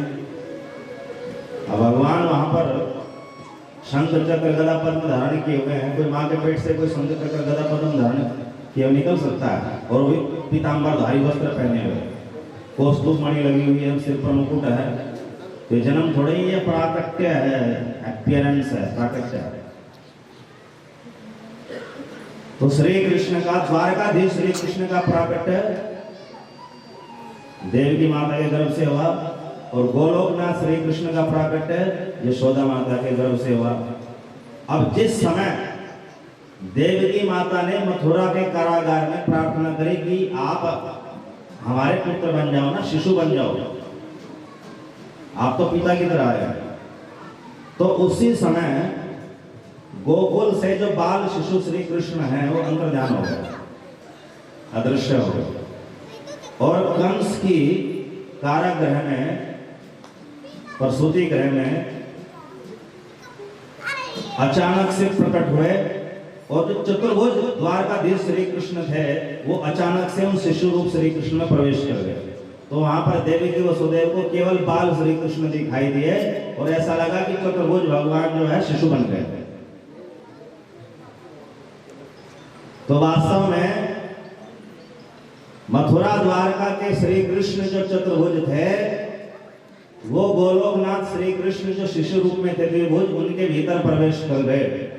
तो दो श्री कृष्ण रूप जो कृष्णलोक में रहते हैं वो मथुरा की कारागार में एक हो गए, और देवी की वसुदेव को पता नहीं चला कि ये शिशु जो है यशोदा का पुत्र है, और मेरा पुत्र इनके भीतर प्रवेश कर गया। उनको ये पता नहीं चला, उनको क्या लगा कि मेरा पुत्र जो चतुर्भुज है वो शिशु बन गया छोटा। अब ये दोनों कृष्ण रूप 44 वर्ष की आयु में फिर से अलग अलग हो जाएंगे। ये लीला सुनाएंगे आपको छठे दिन की कथा में, किंतु अब ये रहस्य है, रहस्य ही रहेगा। सबको यही पता है कि ये देवकी के पुत्र हैं, और वसुदेव जी उन अपने पुत्र को लेकर के यमुना पार करके नंद भवन में जाते हैं, तो अपना पुत्र यशोदा के पास लिटा देते हैं, जो वास्तव में यशोदा का ही पुत्र है। यशोदा इस बात को नहीं जानती। यह रहस्य छठे दिन की कथा में योग माया के द्वारा उद्घाटित किया जाएगा। अब योग माया कन्या को, जिनका नाम बाद में होता है एकानंशा, तो एकानंशा को लेकर के वसुदेव जी वापस कारागार में आ जाते हैं। कंस को जब ज्ञात होता है कि देवकी ने पुत्र को नहीं पुत्री को जन्म दिया, तो भी वो उसको क्षमा नहीं करते, उसके पैर पकड़ करके पटकना चाहते हैं। तो अंतरिक्ष में जाकर के अष्टभुजा योग माया रूप धारण कर लेते, बिल्कुल भगवती दुर्गा जैसा। और योग माया कंस को चेतावनी देती है, हे मूर्ख कंस, तू मुझे क्या मारेगा? तुझे मारने वाला इस संसार में प्रकट हो चुका है। देवी की वसुदेव निर्दोष हैं, इनको छोड़ दे। तो कंस उनसे क्षमा याचना करता है और कारागार से मुक्त कर देता है, दोनों को घर भेज देता है।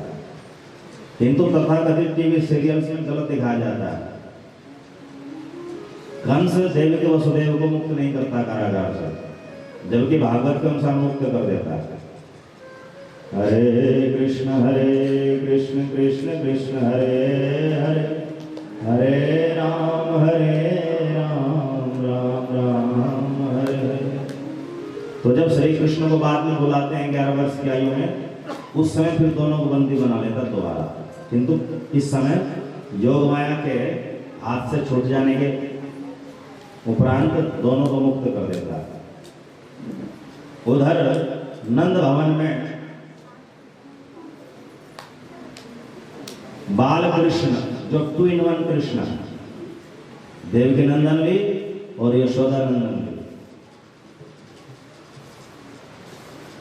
तो वे सोचते हैं कि मैं अपने परम धाम से आ गया और मेरे आगमन की यहाँ कोई तैयारी भी नहीं दिख रही, कोई मेरा स्वागत भी नहीं कर रहा, किसी को मेरी जानकारी भी नहीं है। चलो अपनी जानकारी दे देता हूँ। राधे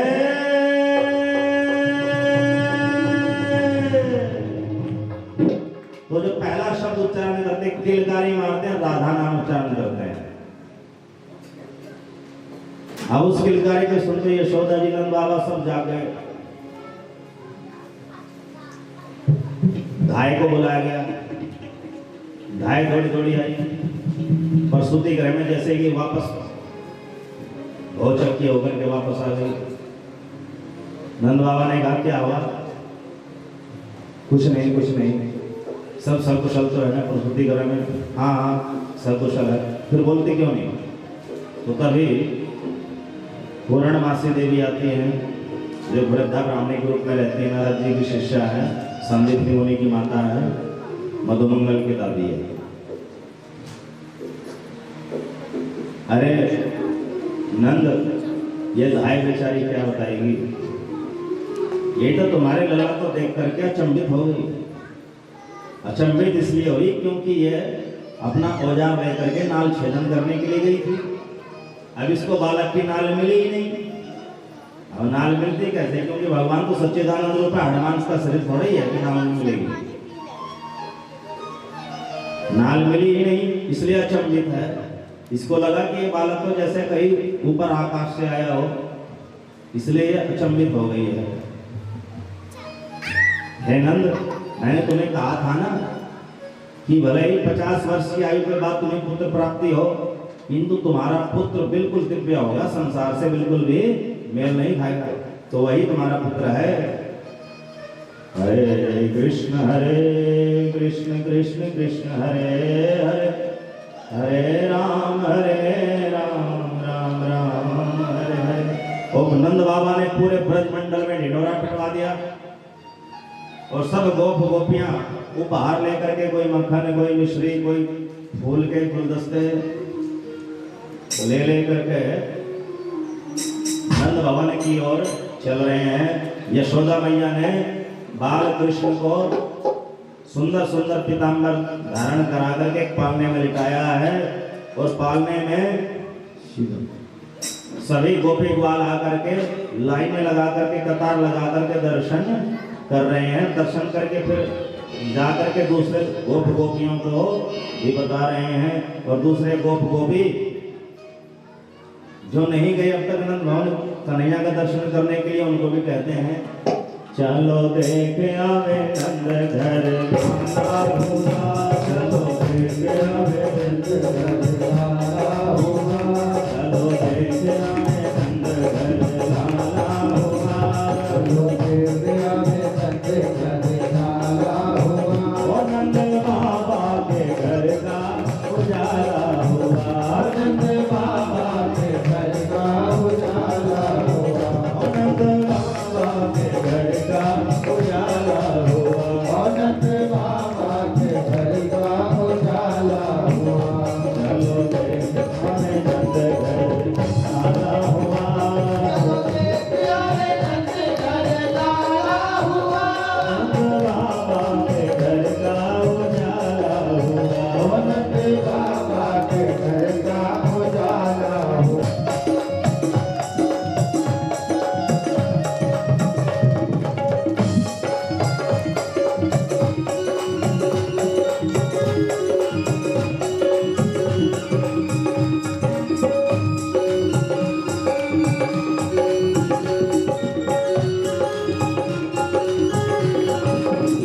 सखी ब्रज के संभाल हो के दिल में खुशहाल, ब्रज के संभाल हो के दिल में खुशहाल, सखी ब्रज के संभाल हो के दिल में खुशहाल, ब्रज के संभाल हो के दिल में खुशहाल। भैया गर्दन में डाल नाचे दे दे करताल, भैया गर्दन में डाल नाचे दे दे करताल, भैया गर्दन में डाल नाचे दे दे करताल, भैया गर्दन में डाल नाचे दे दे करताल। आज नंद का नसीबा पूजा उजाला हुआ।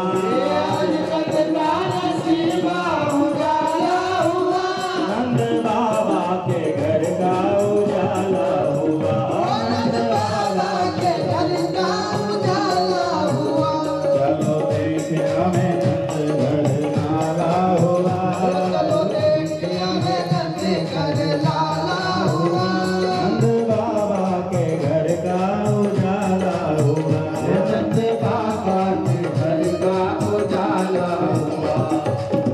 ताली बजाते हुए नाचते हैं।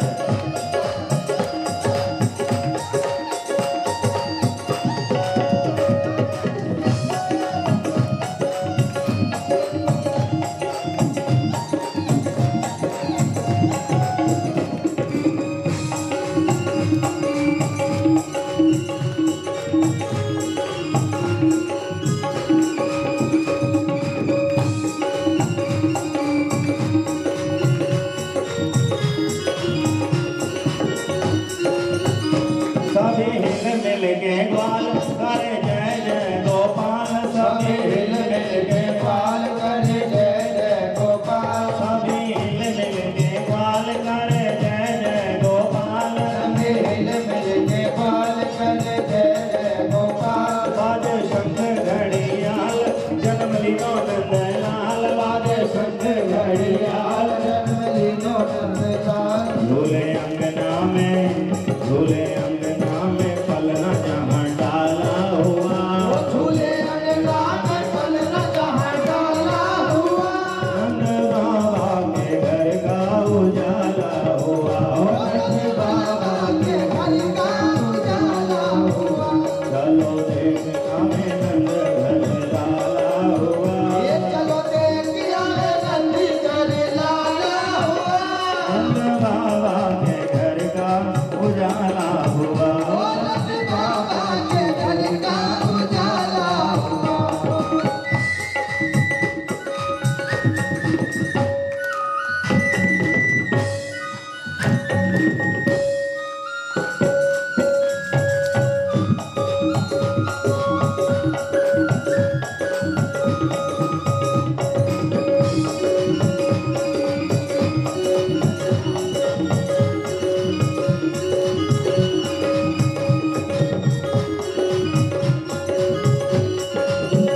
आज ब्रज में महाराज करने भक्तों का काज। आज ब्रज में महाराज करने भक्तों का काज। आज ब्रज में महाराज करने भक्तों का काज। आज ब्रज में महाराज करने भक्तों का काज। आज ब्रज में महाराज करने भक्तों का काज। आज ब्रज में महाराज करने भक्तों का काज। जोड़ा सारा समाज कर लो दर्शन सब आज। जोड़ा सारा समाज करो दर्शन सब आज। जोड़ा सारा समाज कर लो दर्शन सब आज। जोड़ा सारा समाज करो दर्शन सब आज। सुख नैनों को पहुँचाने वाला हुआ। सुख नैनों को पहुँचाने वाला हुआ। सुख नैनों को पहुँचाने वाला हुआ। सुख नैनों को पहुँचाने वाला हुआ। ओ नंद बाबा के, ओ नंद बाबा के घर का उजाला हुआ। देखो गोकुल की ओर सावन भादों का शोर। देखो गोकुल की ओर सावन भादों का शोर। देखो गोकुल की ओर सावन भादों का शोर। देखो गोकुल की ओर सावन भादों का शोर। बोले पंछी वन मोर मानो बदरा की घोर। बोले पंछी वन मोर माने बदरा की घोर। बोले पंछी वन मोर मानो बदरा की घोर। बोले पंछी वन मोर माने बदरा की घोर। बूंद आनंद की बरसाने वाला हुआ। बूंद आनंद की बरसाने वाला हुआ। नंद बाबा के घर का उजाला हुआ।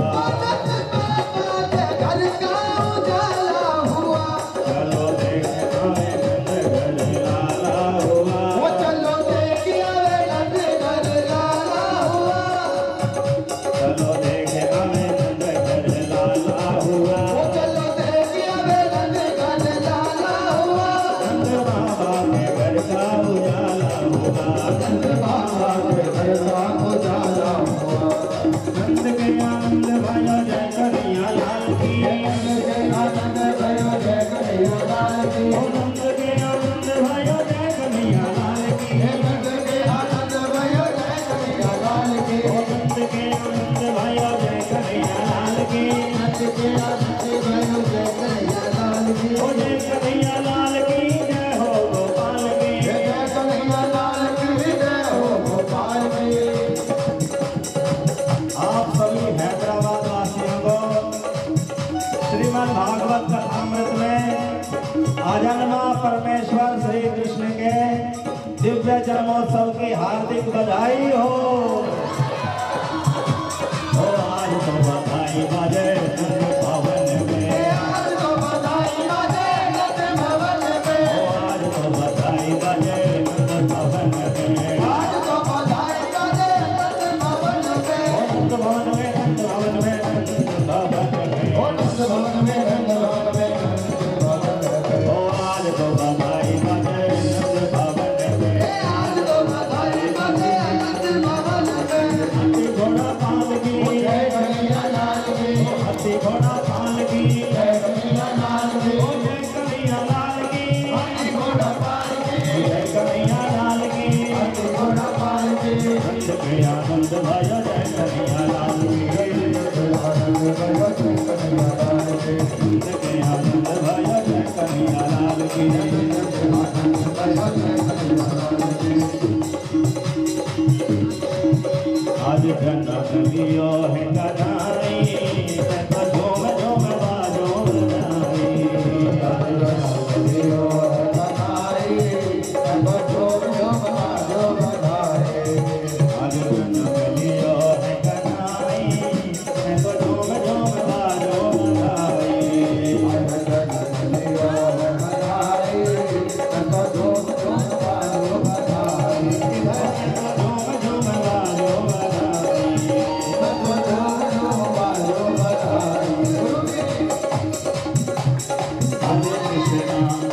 हरे कृष्णा कृष्ण कृष्णा हरे हरे, हरे राम राम राम हरे हरे, हरे कृष्णा कृष्ण कृष्ण हरे हरे, हरे राम राम राम हरे हरे, हरे कृष्णा कृष्ण कृष्ण हरे हरे, हरे राम राम हरे हरे, हरे कृष्णा कृष्ण कृष्ण हरे हरे, हरे राम राम राम हरे हरे, हरे कृष्णा कृष्ण कृष्ण हरे हरे, हरे राम हरे हरे,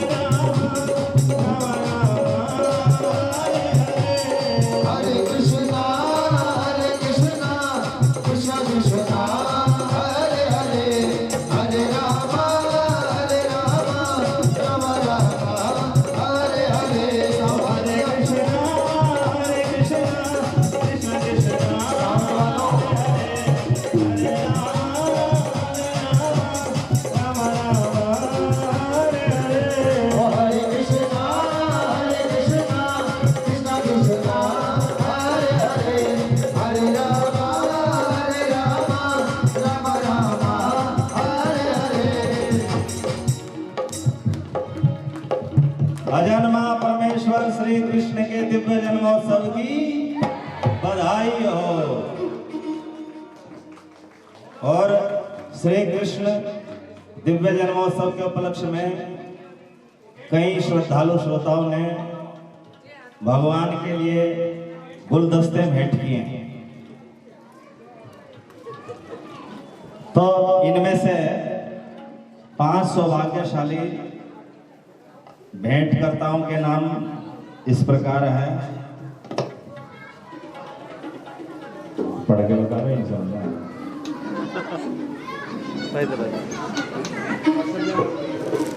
कौशल्या मरोड़िया,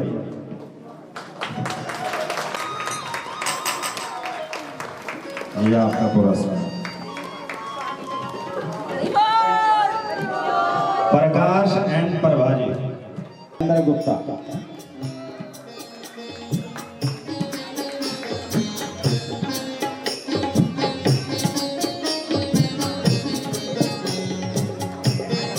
ML अग्रवाल जी, ML अग्रवाल जी को ना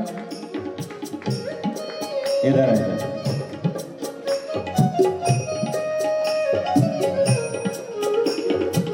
राजेंद्र गुप्ता जी और मंजू गुप्ता जी, आप मंच पर आइए। इन दोनों की आज मैरिज एनिवर्सरी है। अब ये भगवान की प्रसादी माला है, एक दूसरे गले में डालेंगे तो सब हरि बोल करेंगे। हरि बोल हरि बोल हरि बोल हरि बोल हरि बोल हरि बोल हरि बोल हरि बोल हरि बोल।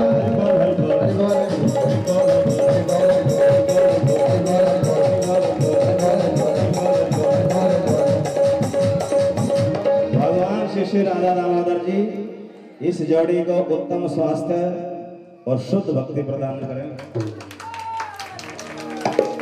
ML अग्रवाल जी आ गए।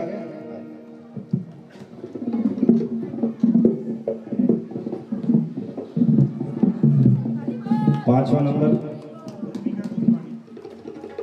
ध्रुविका गुरुवाणी।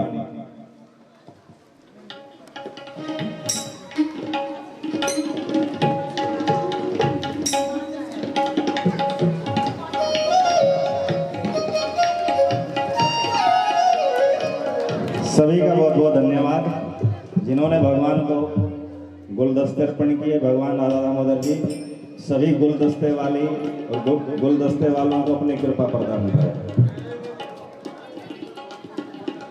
अब आरती होगी भागवत जी की।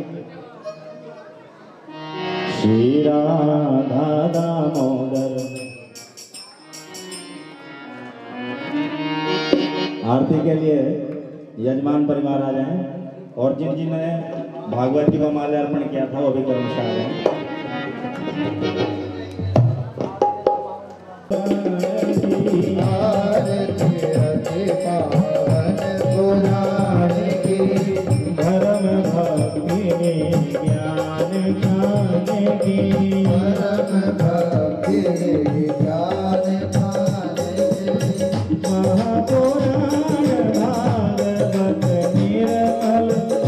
धर्म भक्ति ज्ञान मुख परमानंद शोभा रस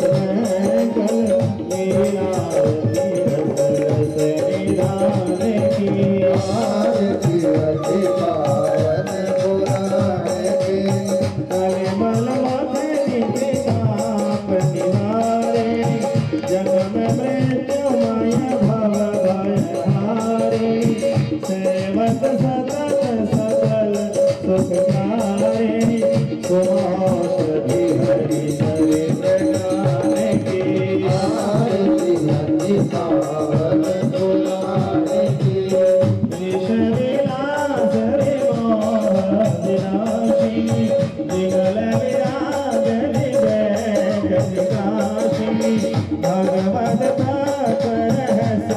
परकाशिनी परम ज्योति परमात्म ज्ञान की आरती हरि पावन बुलाने की परम भक्ति ज्ञान गाने की परम भक्ति ज्ञान गाने की परमहंस मुनि मन उल्लासिनी रसिकर रसनाथ लीलासिनी भक्ति मुक्ति रति प्रेम सुदासिनी कथासिनी जनप्रिय सुराने की आरती हरि पावन पुराने की परम भक्ति ज्ञान गाने की। ग्रंथ सौराष्ट्र भागवत महापुराण की। हरे कृष्णा कृष्णा कृष्णा हरे हरे हरे राम राम राम हरे हरे हरे कृष्णा कृष्णा कृष्णा हरे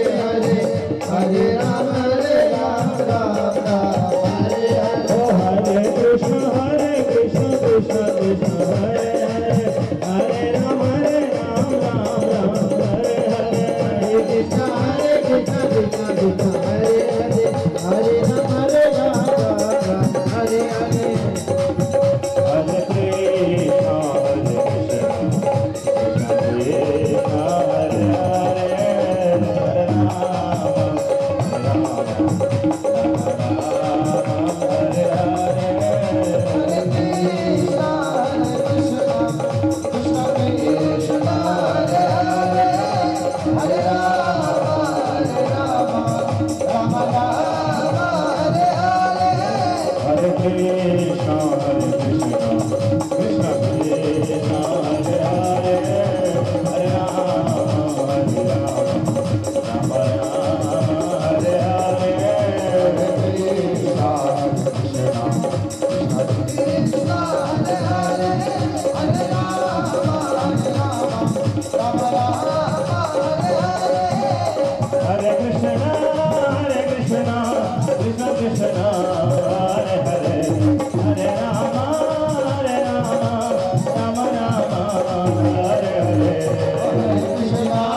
हरे कृष्णा कृष्ण कृष्ण हरे हरे हरे राम राम राम हरे हरे बोलो हरे कृष्णा कृष्ण कृष्ण हरे हरे हरे राम राम राम हरे हरे हरे कृष्णा कृष्ण कृष्ण हरे हरे हरे राम राम राम हरे हरे हरे कृष्ण कृष्ण कृष्ण हरे हरे हरे राम राम राम हरे हरे हरे कृष्णा कृष्ण कृष्ण हरे हरे हरे राम राम राम हरे हरे हरे कृष्णा कृष्ण कृष्ण हरे हरे हरे राम राम हरे हरे हरे कृष्णा कृष्ण कृष्ण हरे हरे हरे राम राम हरे हरे हरे कृष्णा कृष्ण कृष्ण हरे हरे हरे राम राम राम हरे हरे हरे कृष्णा कृष्ण कृष्ण हरे हरे हरे राम राम हरे हरे हरि बोल हरि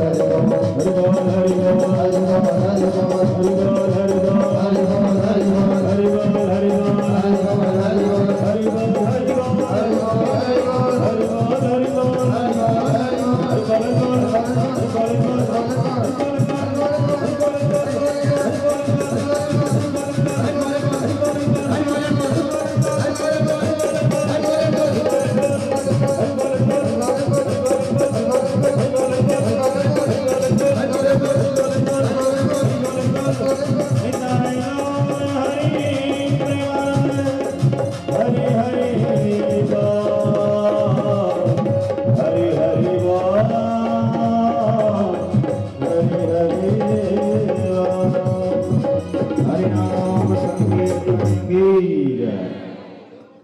कल कथा का 5वां दिन और कथा में गिरिराज उत्सव मनाया जाएगा। भगवान के परम भक्त गिरिराज जी को 56 भोग अर्पण किए जाएंगे और फिर सबको 56 भोग प्रसाद मिलेगा। सभी प्रणाम कीजिए, धन्यवाद। राधा दामोदर भगवान की जय, जगन्नाथ बलदेव सुभद्रा महारानी की जय, श्री श्री सीतारामचंद्र भगवान की जय, विघ्न विनाशक नरसिंह भगवान की जय, श्री श्री गौर निताई भगवान की जय, श्री गिरिराज गोवर्धन जी महाराज की जय, परम श्रद्धेय आचार्य श्री रूप सनातन गोस्वामी पाद की जय, विश्व गुरु श्री निज गोस्वामी पाद जी की जय। कृष्णवाणी श्रीमद् भगवद गीता की जय, ग्रंथ सम्राट श्रीमद् भागवत महापुराण की जय, श्रीमद् भागवत कथामृत की। श्री कृष्ण चतुर्वेद श्री तेजस्वीदास जी महाराज की जय। सभी शांति पूर्वक प्रसाद लेंगे।